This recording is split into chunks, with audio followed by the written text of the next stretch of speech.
Hi, I'm Max Brantley with the Arkansas Times on Thursday, December 10th. I want to begin by saying we're recording this around 2 p.m. Thursday afternoon. The time is important because there's a news story unfolding in Jonesboro as we record this. There's been a report on the Arkansas State University campus of what's been described as an active shooter.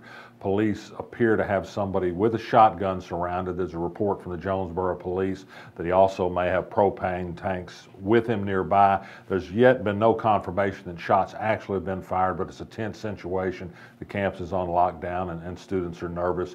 Follow the Arkansas blog for developments in this. We hope they won't become more dramatic than what have already occurred. Elsewhere in Arkansas today, the Arkansas State Supreme Court today stayed a lower court judge's order that said all parents who have children after they've been married can get birth certificates with the names of same-sex parents on the birth certificates. They say they're complex issues to be decided. They're going to let 3 sets of parents who already have birth certificates continue to have those. They're not going to upend that, but they want to consider the larger issue. One judge dissented, but there's more confusion again in birth certificates for same-sex couples. They will not be able to get their names on birth certificates for the time being, at least, which is too bad. Americans for Prosperity, the Koch-backed political organization that's been very successful electing people to the legislature in Arkansas, says it doesn't think that what Asa Hutchinson proposes to do to the private option insurance plan is good enough to get its support. It's still a welfare plan, welfare meaning government paid health insurance for poor people. Americans for Prosperity is against it, even if Asa Hutchinson's come up with a new name for it. Arkansas Works. David Ramsey's written a great piece on this for the Arkansas blog, which explains it's really Obamacare by a new name, nothing more or less, with a few tweaks. Take a look if you get time. Religion's in the news in Arkansas as ever. The assessor in Craighead County has put back in place a display of crosses, Bible verse, and exhortations to believe in Jesus on the wall of her publicly financed office in Craighead County. The Quorum Court in Craighead County has voted its support for her. The Freedom from Religion Foundation has said this is a clear violation of constitutional separation of church and state. The assessor, of course, is free to practice whatever religion she chooses, but not to use her public office to promote it. Perhaps a lawsuit is in the offing. Also, news developed today by the Arkansas blog that Williams Baptist College is one of a growing number of colleges in Arkansas, about 37, in the United States, about 37 of them at last count, that are seeking waivers from the federal Title IX law against gender discrimination in colleges. They want protection on a religious basis so that they can discriminate against lesbian, gay, bisexual, and transgender students. Also to bar admission in some cases to women who've had children out of wedlock or who've had abortions. Williams Baptist is one of the colleges that has adopted this waiver to its rules so that it can continue this form of discrimination. The Little Rock Police Department, which is being sued for a civil rights violation for the slaying of a suspect in a car burglary by police officer Josh Hastings, whose manslaughter trial ended in a mistrial, is trying to keep secret disciplinary records about Little Rock Police. They think it's a privacy concern. Really, it's a public accountability issue. There ought to be complete public disclosure of citizen complaints against cops and how they're resolved. It's the only way to trust the agency. Judges are not being confirmed by Republicans in the U.S. Senate.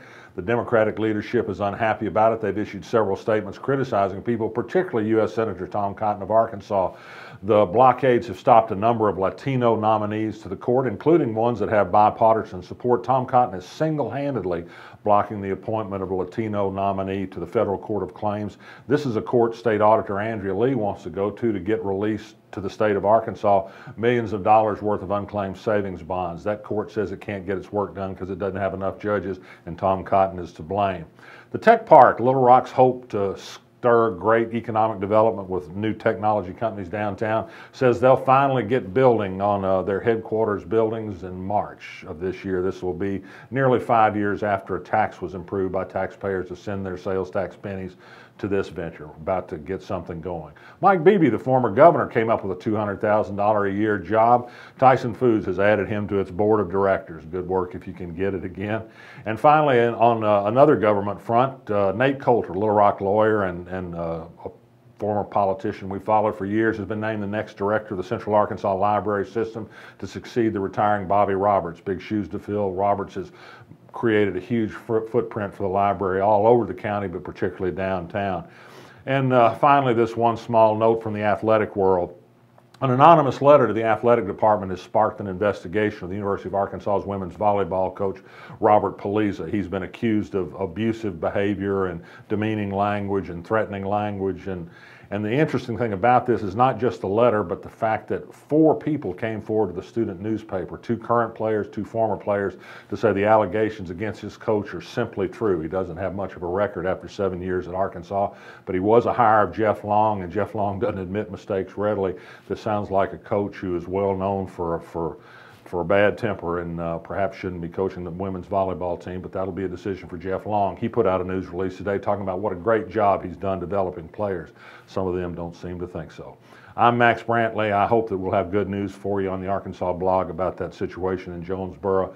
Check in with us as the afternoon goes by. I'll be back tomorrow. You feel it in your heart, the spirit of Little Rock. We've had that spirit since 1927, helping build our city by producing decades of leaders in the heart of our state.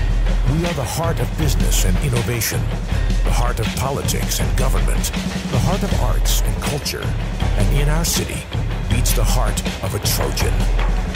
UALR, we are Little Rock's team and Little Rock's University.